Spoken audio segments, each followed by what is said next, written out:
Toutes nos capacités naturelles, sans exception, doivent battre en retraite pour faire place à un nouvel ordre de choses. Et ce nouvel ordre de choses n'est autre que le Seigneur lui-même.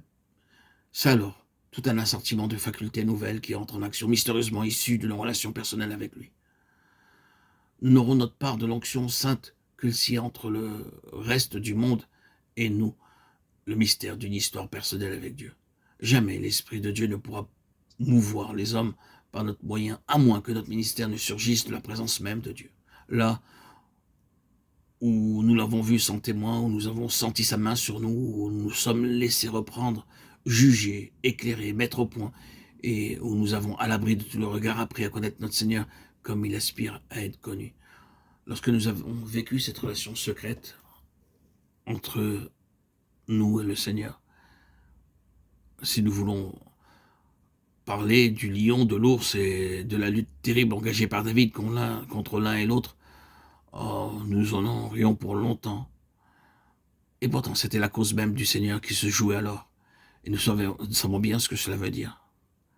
C'est dans ces terribles accords spirituels dont personne ne se doute que nous faisons le divin apprentissage de la victoire. Qu'il s'agisse des offensives de Satan ou des sursauts de notre cœur naturel, nous sommes tous appelés, frères et sœurs en Christ, nous sommes tous appelés, comme Paul, à lutter contre les bêtes. Lutte terrible, mais c'est dans ces victoires secrètes que nous apprenons à connaître vraiment la toute-puissance de Dieu. C'est cela qui détermine un jour la manifestation extérieure de l'onction et sa consécration publique. C'est cela et rien d'autre. Bien-aimés, ce n'est pas ce que nous sommes devant les hommes qui compte pour quelque chose. Il n'y a pas de parvenu dans le ministère de l'Esprit. C'est ce que nous sommes devant Dieu. C'est cela qui compte. C'est notre histoire secrète entre nous et Dieu. Notre personnalité cachée, si vous voulez. Car qu'est-ce que la personnalité dans le domaine qui nous occupe, sinon le caractère formé dans le secret de la communion avec Dieu?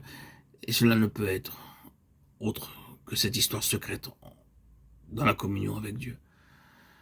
Une histoire secrète avec Dieu, manifestant ses résultats au dehors. Voilà ce que c'est qu'une personnalité dans le sens où nous entendons ce mot ici. C'est cela qui frappe les hommes et les fait réfléchir quand ils constatent que derrière le messager, il y a Dieu. Et entre l'un et l'autre, toute une histoire qui n'a jamais eu de témoin. Dieu a abandonné sa cause. Voilà ce que c'est que l'onction. Peut-être réalisez-vous maintenant l'immensité de notre sujet et à quel point il est nécessaire de comprendre ce qu'est l'onction.